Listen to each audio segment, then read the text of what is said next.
friends. Welcome to Foggy Oak Fairy Tales, a stories podcast for all ages, where we tell farm stories from real-life happenings on Foggy Oak Farm, as well as fantasy tales to spark both learning and imagination. I'm so glad you're here. Hi, friends. This week, I'm continuing our goat theme with a farm story about our goat Sunshine and her determination to make my daughter Kathy into a goat rider. It's been a bit since we had a farm story here on Foggy Oak Fairy Tales. As many of you know, we have 7 goats here on the farm, 3 fainting goats and 4 Nubians, which are a large, long-eared breed, great for dairy production. In our case, the Nubians add to our lawn and brush mowing services, helping to keep the pasture clear of weeds and saplings and poison ivy and all those kinds of things. They are tamer and less dominant than our fainting goats who appear in other episodes of the podcast. The fainting goats rule the herd of goats and the flock of sheep on the farm, and are therefore not as interested in bonding with people. But one of our Nubian goats in particular has been especially dedicated to humans from the moment we got her. Her name is Sunshine, and she is entirely her own creature. Sunshine has a sleek black and brown coat with a big white spot on her side that looks like a sun, thus her name. She has long black ears and pale green eyes that are generally full of mischief. And curiosity, if I'm being fair.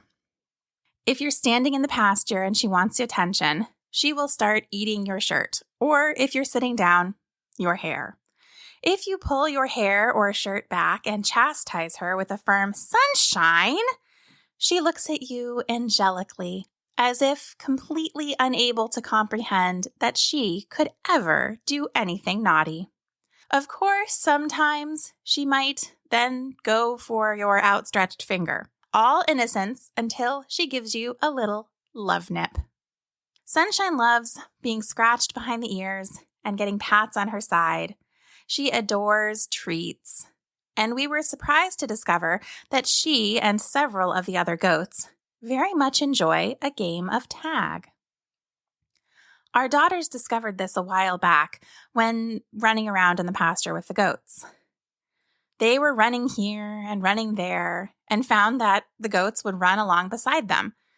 Then they would bolt ahead and jump up onto some object in the pasture, often a stump or a hay bale, and they would plant themselves there until one of the kids tagged them, at which point they would jump and run away again. One afternoon recently, I went out and found them all playing tag in the pasture. To me, it looked like one of the goats, who is named Twig, was actually running because she was scared and not because she was having fun. She was dashing around the barnyard, leaping over a series of stumps, and I asked the kids to stop chasing her to make sure she was okay. They stopped, but Twig continued to run around until she made a great leap onto a stump that's about 3 feet off the ground. "She's fine. She just wants us to chase her faster," Kathy explained. I was skeptical, but at that point, Twig gave a loud "ma" from her perch on the stump and jumped down, bounding up to the kids and then bolting away. It was clearly true. Twig wanted to be chased.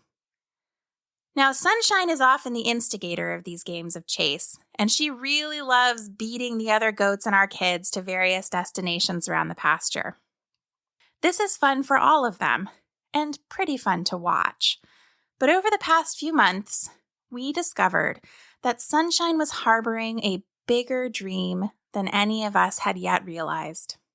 It turns out that Sunshine wanted to train our children to be goat riders. And specifically, she wanted to be the goat that they would ride. We have never had a goat that wanted to be ridden before. Chase and tag and King of the Hill? Certainly. Sometimes hide and go seek even. But riding? Never. We started to notice, however, that when Kathy was in the pasture with the goats, Sunshine would sneak up behind her and run in between her legs. We all thought it was weird, but Sunshine is kind of weird, so we didn't think about it much more than that. Then she started standing in between Kathy's legs. Not running through, not moving, just standing there. After several rounds of this, Kathy jokingly asked Sunshine if she wanted to be ridden, and she sat down a little bit onto Sunshine's back, and Sunshine took off like a rocket. Kathy's feet had still been touching the ground because she was only resting a little weight on Sunshine, so the goat carried herself away without bringing Kathy in tow. We all laughed and figured Sunshine had learned her lesson about resting in between people's legs. Not so, dear listener. Rather, it appears that Sunshine had confirmed it was possible to gull someone into sitting down if she waited in between their legs for long enough. Sunshine tried again and again. And finally, one day, Kathy got a good hold around Sunshine's neck and sat down. Again, Sunshine took off like a rocket, bumping and thumping her way down one of the pasture paths in a blur of excitement and delight. "Sunshine!" Kathy hollered as Sunshine's cavorting gallop took them far across the pasture. None of us knew what Sunshine had in mind, but it became clear when Sunshine stopped abruptly at one of her favorite stumps. She stood there calmly, bending her neck around to begin nibbling on Kathy's pant leg. Getting the message that the ride was over, Kathy planted her feet and swung her left leg over Sunshine's back to dismount. We were all a little breathless in surprise, especially Kathy, but Sunshine had no time for our reactions.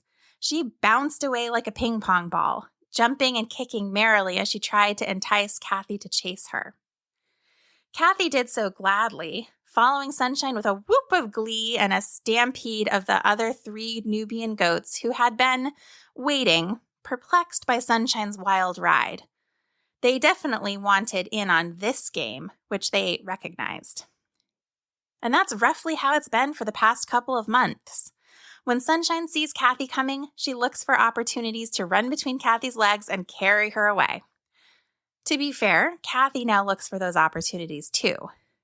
And Sunshine's sister Twig has been watching, perhaps a little too closely.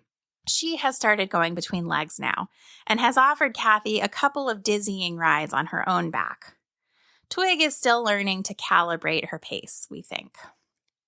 We're not quite ready for Rory to become a full goat rider.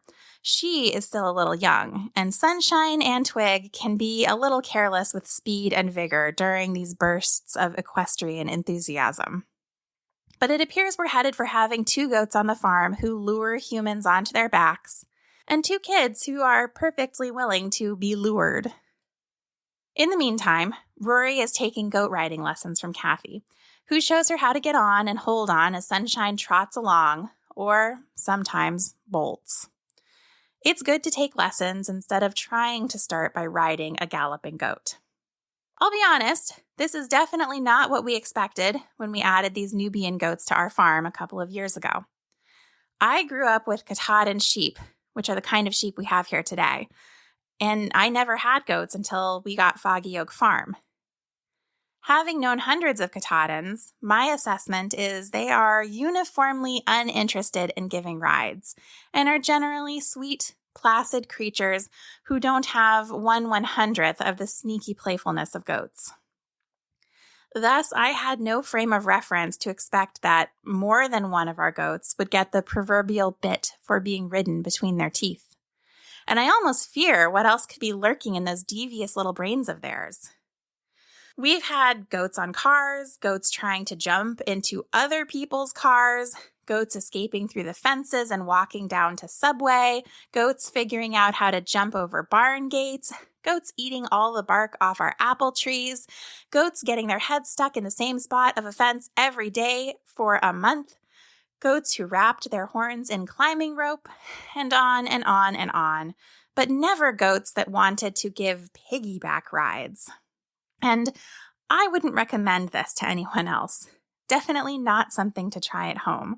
We have a unique situation with goats that are trying to give rides and kids the right size to safely take them. It's new. Still, I can't dispute that it is quite a lot of fun.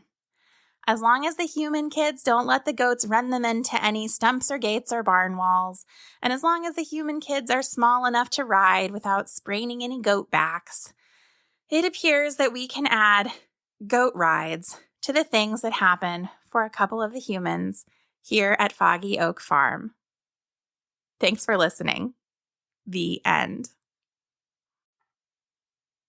Remember, you're part of the story too.